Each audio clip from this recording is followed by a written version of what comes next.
le développement durable, n'est-ce pas, est une notion très à la mode, c'est une notion très à la mode, n'est-ce pas, qui se définit à l'échelle du monde comme une préoccupation de développement qui satisfait les besoins du présent sans compromettre la possibilité pour les générations futures de satisfaire les besoins qui seront les leurs. Donc quand on parcourt les différentes définitions, n'est-ce pas, c'est à cela qu'on revient.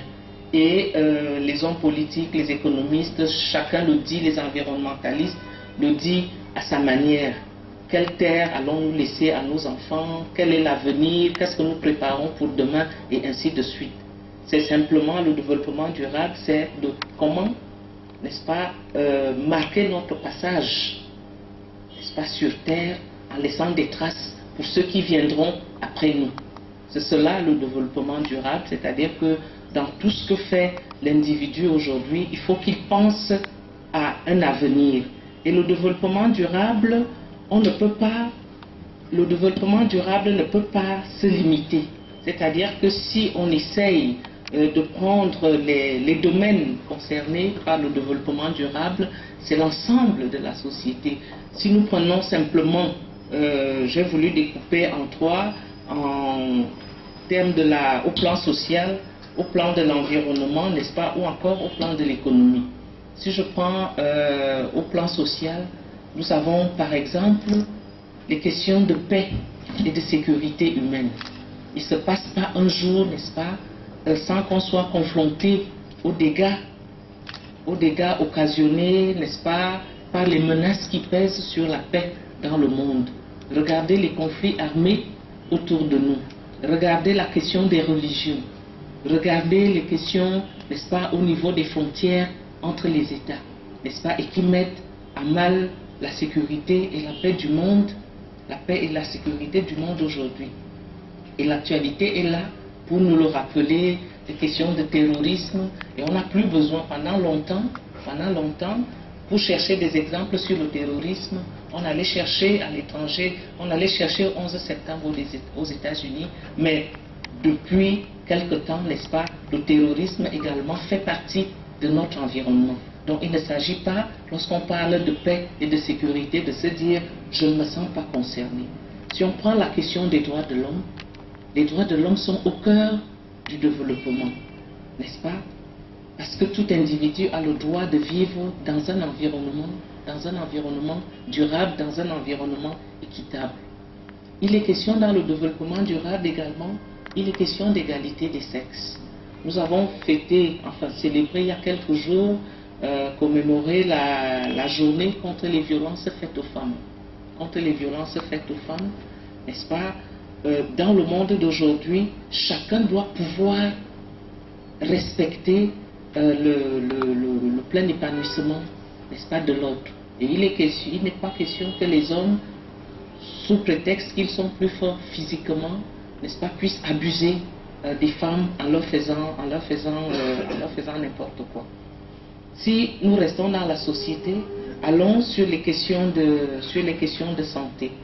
Nous connaissons, n'est-ce pas, l'importance de la santé, n'est-ce pas, dans la vie de l'individu, dans la santé économique, au plan social, n'est-ce pas, de l'individu. La santé est un élément indispensable, parce que si nous ne sommes plus en bonne santé, n'est-ce pas, c'est toute la société qui est paralysée. Et donc nous avons besoin que les individus qui constituent cette société soient en bonne santé. Et dans les questions de santé, il y a des questions particulières. Si je prends notamment la question du VIH-Sida, nous connaissons tous dans notre environnement des personnes, n'est-ce pas, souffrant du VIH-Sida ou en ayant souffert et qui en sont mortes en silence parce qu'elles n'avaient pas le courage, n'est-ce pas, de considérer que le VIH-Sida est un problème de société et qu'on peut vivre aujourd'hui avec le VIH-Sida et continuer à vaquer à ses activités.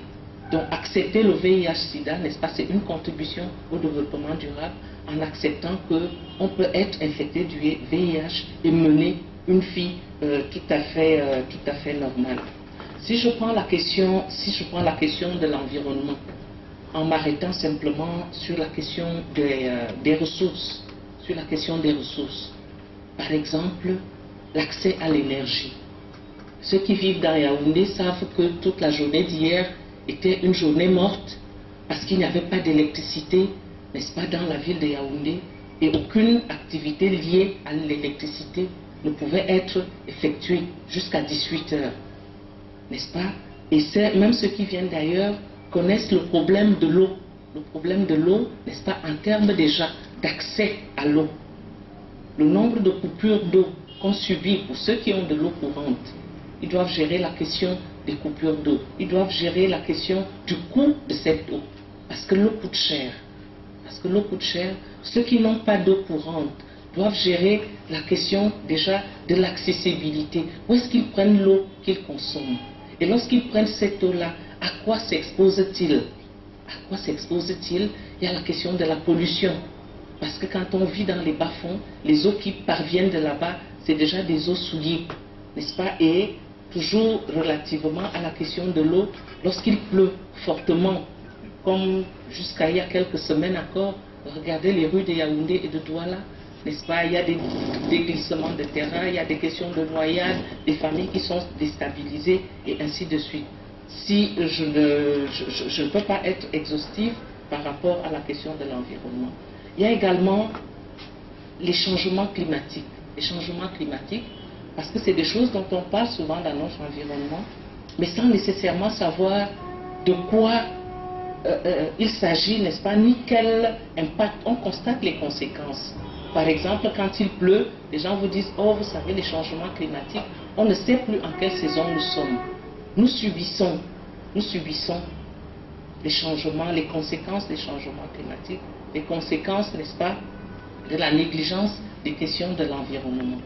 Alors que si, n'est-ce pas, nous prenons le temps de nous interroger sur les causes, n'est-ce pas, et d'adopter ensemble les solutions, ce qui est présenté comme les solutions pour entraîner soit l'arrêt des dégâts, soit un changement, une inversion des tendances à la catastrophe, n'est-ce pas, nous pouvons ainsi contribuer au développement durable. Il y a également la question de l'urbanisation. La question de l'urbanisation. Dans les grandes villes, dans les grandes villes de nos pays, n'est-ce pas, toutes les mairies, toutes les communautés urbaines ont comme cheval de bataille la question du désordre urbain. Comment apprendre à nos populations à évoluer dans un environnement urbain? Dans un environnement urbain, c'est pas parce que l'espace urbain est là. Lorsque une brave maman part du quartier avec son brasero et son banc et autres et décide de venir briser du poisson à la poste centrale, quand on lui dit que non, ce n'est pas un endroit pour briser le poisson, elle vous dit non, c'est l'espace, le Cameroun appartient à tous les Camerounais. Ce n'est pas comme cela. Elle ne le dit pas parce qu'elle est de mauvaise foi, mais elle pense qu'elle doit le faire. Donc il y a la question du désordre urbain, des marchés qu'on crée partout, des marécages qu'on occupe de manière anarchique alors que c'est des zones non constructibles et ainsi de suite. Et c'est tout cela, et c'est lorsque les catastrophes surviennent, n'est-ce pas, qu'on se plaint, qu'on voit comment le pan de montagne est descendu et a tué des populations, alors qu'on a vu ces personnes construire et qu'on aurait pu agir en demandant à ces personnes de ne pas le faire de cette manière-là. Au plan, je prendrai la troisième catégorie de l'exemple au plan de l'économie. N'est-ce pas, en matière d'économie, aujourd'hui, c'est le règne des économies informelles. Les économies informelles, pourquoi? Parce que les gens essayent de lutter contre la pauvreté. Ils essayent de lutter contre la pauvreté, n'est-ce pas, en se livrant à toutes sortes d'activités, et certains parviennent à s'en sortir. Certains parviennent à s'en sortir, mais d'autres, ils passent toute la vie dans la petite débrouille, alors que si on leur donnait un petit coup de main, en leur enseignant un tout petit peu telle ou telle méthode, ils pourraient gagner mieux leur vie, n'est-ce pas, et faire des réalisations plus durables. Et cela m'amène donc à basculer, n'est-ce pas, dans l'autre notion voisine du développement durable, qui est donc la question de la nouvelle économie. Qu'est-ce qu'on appelle les nouvelles économies? Je prends les nouvelles économies en considérant simplement trois voies. Les trois voies de l'économie. On parlait d'abord de la voie étatique, c'est-à-dire l'économie où l'État concentre les pouvoirs et les décisions.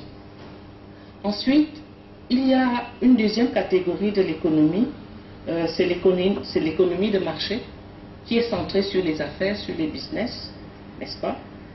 Mais il existe aujourd'hui une troisième voie qui est fondée sur le partage de la puissance économique et l'influence entre les gouvernants, les hommes d'affaires, les syndicats et les partenaires sociaux. C'est-à-dire qu'une troisième voie de l'économie où il y a de la place pour tous.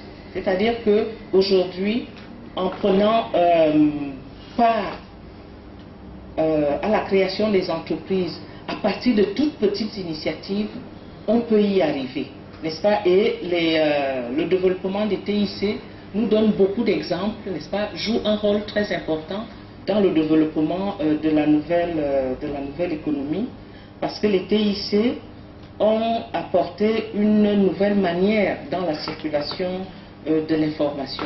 Cette information va plus vite, elle va plus vite, elle est accessible à un plus grand nombre d'individus à l'échelle du monde et surtout, elle offre des opportunités de création d'emplois à toutes les catégories d'individus. Si je prends simplement dans notre environnement immédiat, je vois que le public est essentiellement jeune. Il y a un jeune Camerounais qui est en train de trouver sa voie, n'est-ce pas, par les TIC. Je parle évidemment de l'initiative du jeune Arthur Zang à travers l'usage, à travers le cardiopad.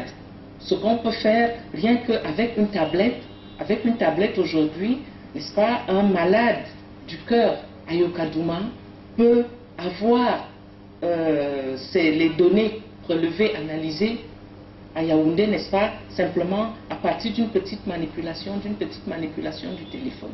À partir d'une petite manipulation du téléphone. N'est-ce pas? Il y a des initiatives comme ça. Au plan de l'énergie, nous savons ce que ça coûte, ce que coûte l'énergie à nos familles, la facture d'électricité, comment on la paye. Et quand on ne peut pas la payer, comment on doit bricoler pour avoir de la lumière. Tout simplement parce que nous sommes dépendants de l'énergie électrique. Or, il existe d'autres solutions, notamment l'énergie solaire. L'énergie solaire. Comment faire en sorte que l'énergie solaire devienne une alternative à l'énergie électrique et que les populations puissent en bénéficier, n'est-ce pas? Lorsque vous allez dans les études, lorsqu'on voit les coûts, la différence dans les coûts de l'énergie, on se demande pourquoi on ne ferait pas plus. Donc j'en suis arrivé à cela simplement pour dire que il y a bel et bien un lien très étroit entre le développement durable et la nouvelle économie. Mais l'essentiel de notre préoccupation, n'est-ce pas, porte sur le rôle des médias.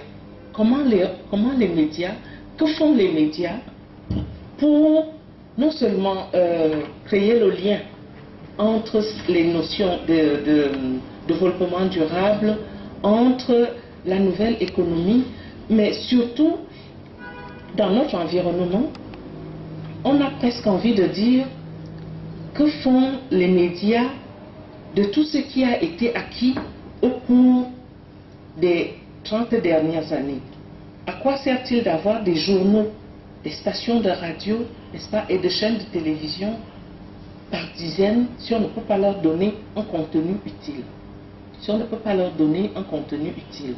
Les médias aujourd'hui ouvrent au monde. Il faut rester ouvert au monde, n'est-ce pas? Et comme cela se dit aujourd'hui, il faut penser global.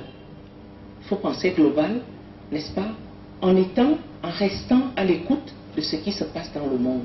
Mais au plan de l'action, il faut agir local. C'est-à-dire qu'il faut garder l'attention sur les problèmes de l'environnement géographique immédiat. Mais surtout, au niveau des médias, voir comment nous pouvons utiliser les organes d'information à notre disposition pour servir aux populations une information digeste.